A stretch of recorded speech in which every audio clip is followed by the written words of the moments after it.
नमस्कार, आप देख रहे हैं खबर मीडिया। दोस्तों, आप सभी को पता होगा कि जिस टाइम पर समीर वानखेड़े की टीम ने अचानक से ही आर्यान खान को गिरफ्तार किया, उसके बाद आर्यान खान केस में समीर वानखेड़े और एनसीबी के अधिकारियों को धमकियां मिलना चालू हो गई। यहां तक कि महाराष्ट्र के बिल्कुल एक नेता का नाम लेकर हम बताने वाले हैं कि कैसे उन्होंने तमाम लोगों को धमकियां दी, एनसीबी अधिकारियों को धमकी दी, और अगर लगने लग गया इनको कि एनसीबी के अधिकारी पूरी तरह से बॉलीवुड की पोल खोल कर रख देंगे, तो इसके बाद इन्होंने जो कारनामा किया उसके बारे में जानकर यकीनन आप भी दंग रह जाएंगे। जी हां, आपको जानकर हैरानी होगी कि महाराष्ट्र के एक बहुत बड़े नेता है नवाब मलिक, और इन्होंने एनसीबी के अधिकारियों को यह तक कह दिया था कि मैं तुम्हें जेल के अंदर डलवा दूंगा। यह तक कहा था कि मैं तुम्हें चैन से जीने नहीं दूंगा। यह तक कहा था कि मैं तुम्हारी पोल खोल कर रख दूंगा।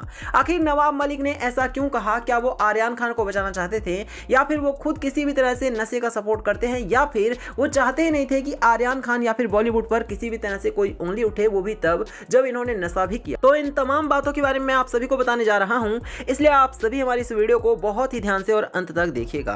आप सभी को पता होगा 3 नवंबर को अचानक से ही जब आर्यान खान को गिरफ्तार किया गया तो पूरे बॉलीवुड में हड़कंप मच चुका था, और किसी को समझ में नहीं आ रहा था कि आखिर बॉलीवुड वालों को क्या हुआ है और आखिर इस तरह से क्यों ऐसी घटना सामने आई है। लेकिन हर किसी को एक बात पता चल चुका था कि बॉलीवुड में रियल में ही ड्रग्स का गंदा खेल बहुत ही तेजी से चलता है, और हर किसी के होश उड़े रह गए आर्यान खान जब इस केस में पकड़े गए। अब यहाँ पर देखिए, एनसीबी के अधिकारियों ने तो साफ कर दिया था कि वो किसी भी तरह से इस केस में ढिलाई बरतने वाले नहीं हैं, और वो एक के बाद एक सख्त एक्शन भी लेंगे। लेकिन ऐसा हो नहीं पाया, और हुआ क्यों नहीं? क्योंकि नवाब मलिक जैसे नेता महाराष्ट्र में बैठे थे। ये लोग लगातार एनसीबी की एक्टिविटी पर नजर रख रहे थे, ध्यान दे रहे थे कि आखिर एनसीबी कब क्या कर रही है, और यहां तक कि एनसीबी के अधिकारियों की जासूसी भी करवाई गई। और आपको जानकर हैरानी होगी कि अंत में ऐसे लोगों की जीत हुई, क्योंकि समीर वानखेड़े को आर्यान खान केस से हटा दिया गया। फिर चाहे डरा के, धमका के, या फिर किसी भी तरह से दबाव डालकर हटाया गया हो, लेकिन अंत में यह कि समीर वानखेड़े फाइनली शाहरुख खान के बेटे आर्यान खान केस से हट गए। और उसके बाद इस केस की इन्वेस्टिगेशन किस तरह की हुई हम सभी के सामने था। जब तक समीर वानखेड़े इस केस में थे, हर रोज कोई ना कोई नया सबूत वो पेश करते थे कोर्ट में, जिसकी वजह से आर्यान खान की जो जमानत याचिका थी वो खारिज हो जाती थी। लेकिन समीर वानखेड़े के हटते ही हम ये पा रहे थे कि 1 या 2 दिन के अंदर अंदर में ही आर्यान खान की जमानत भी हो गई।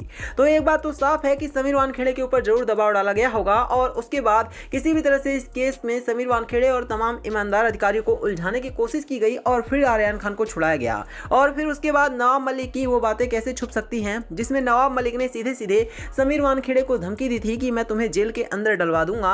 इसके अलावा उन्होंने ये भी कहा था कि मैं तुम्हें छोड़ने वाला नहीं हूं, जिस तरह से तुमने बॉलीवुड वालों को परेशान किया है वैसे ही मैं तुम्हें भी परेशान करूंगा। तो समीर वानखेड़े की ये जो धमकी मिली थी समीर वानखेड़े को, ये बातें हम भूल नहीं सकते हैं, और कहना होगा कि नवाब मलिक ने आर्यान खान का बहुत ज्यादा साथ दिया। इसी वजह से आर्यान खान आज जेल के बाहर है। तो यही था वीडियो में। वीडियो को लाइक करना, इसे शेयर करना और चैनल को सब्सक्राइब करना। धन्यवाद।